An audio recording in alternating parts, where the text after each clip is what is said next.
Nobody can deny the effect of climate change. Stresses the yield lost, especially in the section of agriculture. With these growing populations, the more demand for the foods. And the idea was if we can come up with some solutions to somehow mitigate the effect of this stress, that would be an added value.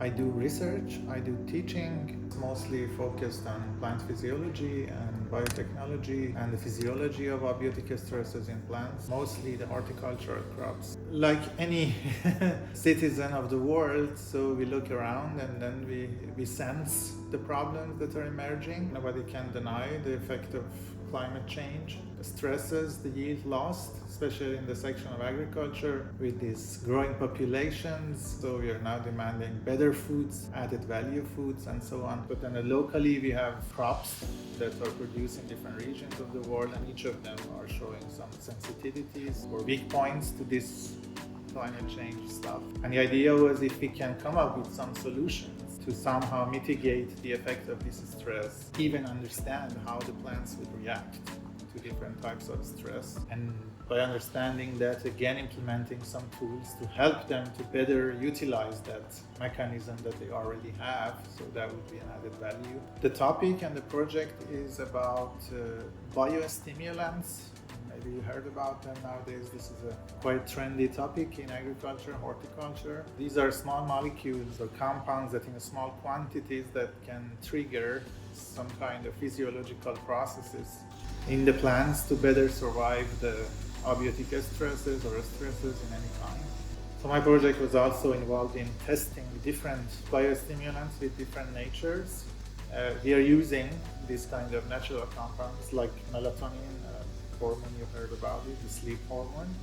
And it turned out that this compound is really acting as a biostimulant, helping plants better mitigate different types of abiotic stresses. But then this is an expensive compound. So to obtain it from a company in milligram quantities, so you have to pay quite a lot. Implementing this in a larger scale agricultural system, so that's still quite challenging.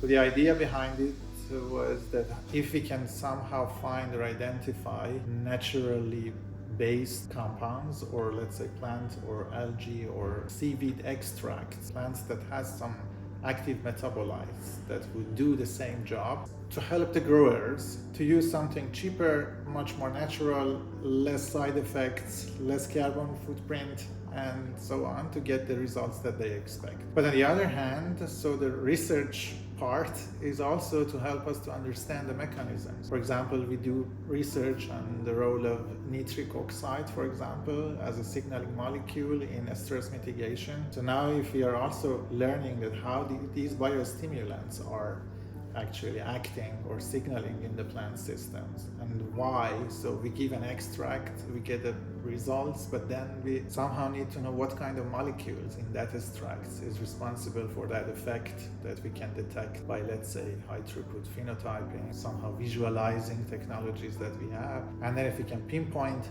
identify those specific compounds that are doing this, then that can be also a breakthrough. Based on this idea, the proposal was formed to explore different categories of biostimulants, even from marine origin, and also the case of mycorrhizal fungi. They are also a huge potential hidden under the ground.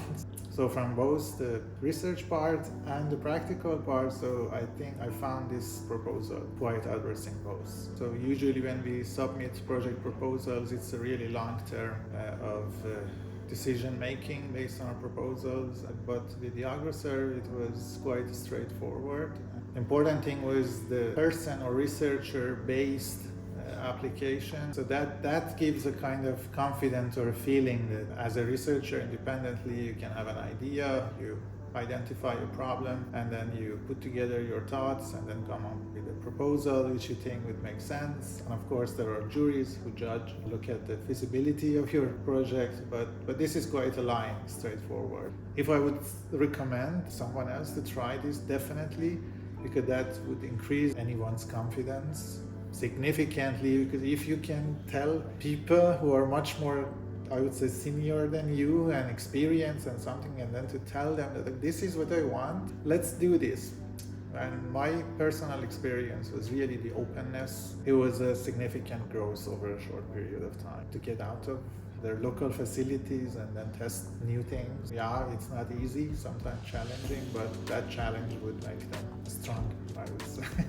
Because, there's no guarantee in research. But I think now we are living in a world that many things have been tested already. If we really go to the right person, to the right facility, to the experts, and if we listen to them, if we learn from their experience, then we don't really have to try these by ourselves. Even that's the case for buying instruments. I don't know how many instruments are in Europe that are rarely used.